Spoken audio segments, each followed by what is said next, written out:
What's up guys, welcome back to another episode of Metastartup. One thing that I've noticed is that a lot of you are following me on Instagram and engaging with me on Instagram, but you guys aren't subscribed to me on YouTube. What are you guys waiting for? Is it Christmas? Now, let's get back to the episode. In this episode, I'm going to teach you the top 3 follow-up lines that we use. Now, why do you need a follow-up, right? When you sell or when you're selling something and you've had a first meeting, whether you sent the client a demo or a pitch deck, it doesn't matter.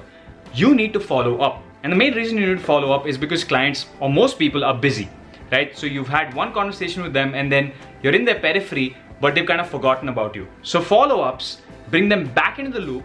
And one of the cool things about follow-ups is that people might not need something right away, right? So if you're selling a vacuum cleaner, maybe the person who wants to buy the vacuum cleaner might buy it, say, 2 weeks later or 5 weeks later, whenever they really, they come home and they see their house dirty and they're like, fuck it, I'm gonna buy a vacuum cleaner today.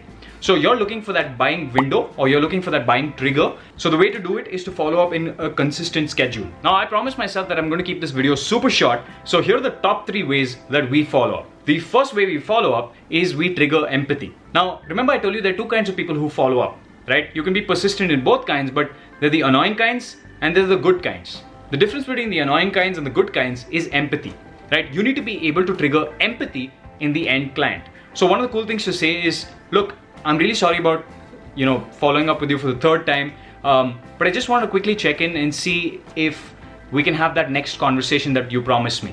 One other thing to say is, sorry about following up for the 5th time, just trying to put food on the table, right? So these kind of things trigger empathy because the person on the other end knows why you're following up. They're like, hey, this guy really cares about what he's doing, right? And that's what you want to trigger in the client. The second way I follow up is to just send a video. So one of the things I do is I just take out my phone, open the selfie camera, click the video button, and just record a 30-second video about why I think that they should take a second meeting with me, right? So the selfie video technique works very well, especially if you're following up on WhatsApp or over text message, but it can also be embedded in an email. One cool thing, especially if you're tracking this, and at Avalon we track this, we can actually see how many seconds of a video has been watched by a client. If a client has not watched more than 10% of that video, there's no point following up with that client again because that client is dead. But if a client has watched more than 50% of the video, then that means that you should be following up with a second selfie video some amount of time later. A good spacing is about 7 days between follow-ups because anything more than that you seem a little bit annoying and pushy. Now the 3rd way I do follow-ups, and this is a cool way, especially if you're not working with the senior level executive, but if you're working with somebody who's on the mid-level or junior level, is to just put their first name with a question mark at the end of it.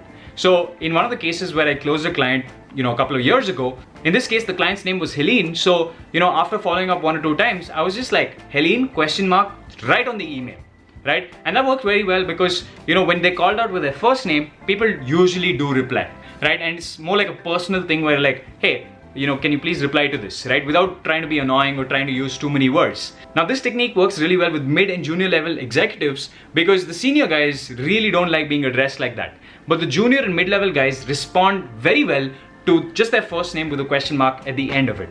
Alright guys, that's it for this video. Make sure you subscribe, make sure you follow me on Instagram. And one cool thing is that on Instagram, I'm putting out a lot of stories which talk about my day-to-day activities, especially on the product end. This is one investment of ours that I'm going to be spending some product time with. So I'm just kind of showing you how a day-to-day in that company works. I don't have the time to make a full video about it, but make sure you follow me on Instagram because you'll be able to see how it works on a day-to-day basis. I don't have to spend on high production stuff. Alright guys, that's it for me. Thanks for taking the time. Bye.